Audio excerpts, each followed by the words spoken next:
घटना आहे बीड जिल्ह्यातील. घटना आहे गुन्हेगारीची आणि घटना आहे आरोपी आणि पोलिसांच्या बुद्धिकौशल्याची. नमस्कार, मी केशव मुंडे आणि आपण पाहत आहात वेगवान मराठी न्यूज नेटवर्क.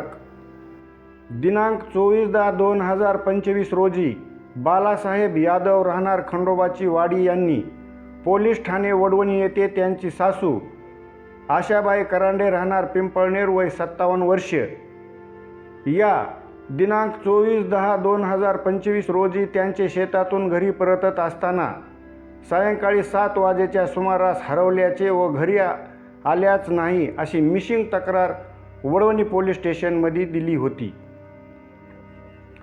दिनांक 26/10/2025 रोजी सायंकाळी 5 वाजेच्या सुमारास सदर महिलेचेच प्रेत डोंगरवाडी खडकी शिवारातील पाझर तलावात एका दगड बांधलेल्या अवस्थेत ग्रामस्थांना आढळून आले.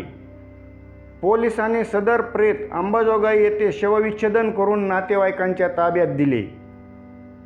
इथपर्यंत ठीक होते, परंतु खरा पेच तयार झाला या घटनेच्या नंतर.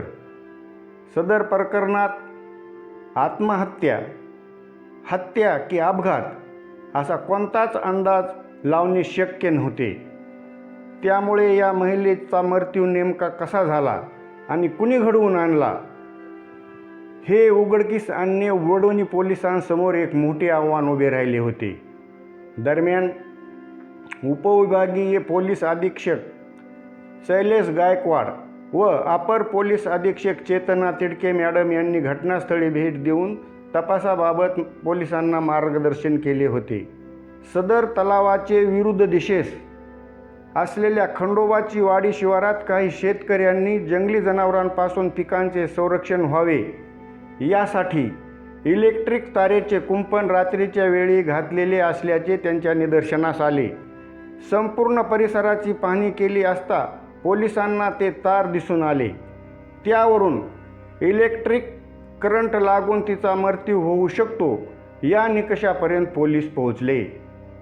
संशयित व्यक्ती हनुमंत महादेव कांबलीकर व गणेश महादेव कांबलीकर यांना ताब्यात घेऊन विश्वासात घेऊन पोलिसांनी विचारपूस केली असता दोन्ही आरोपींनी सदर महिला ही त्यांच्या शेतात करंट लागून पडलेली होती आणि सदर अनोळखी महिलेबाबत कोणालाही काही कळू नये म्हणून पुरावा नष्ट करण्यासाठी सदर महिलेचे प्रेत दोन्ही भावांनी डोंगराची वाडी शिवारातील पाझर तलावात दगड बांधून टाकले अशी पोलिसांसमक्ष कबुली दिली. सदर प्रकरणात मयत महिलेच्या मुलाचे तक्रारीवरून गुन्हा दाखल झाला असून पुढील तपास सहपोलीस निरीक्षक वर्षा वाघडे या करत असून आरोपींना 10 नोव्हेंबर 2025 पर्यंत पोलिसांच्या मागणीवरून न्यायालयाने कोठडी सुनावली आहे. आपण जर आमच्या पेजवर आणि यूट्यूबवर नवीन असाल तर आमचे नवनवीन व्हिडिओ आणि माहिती पाहण्यासाठी आमच्या पेजला आणि चॅनलला फॉलो करा, सबस्क्राईब करा.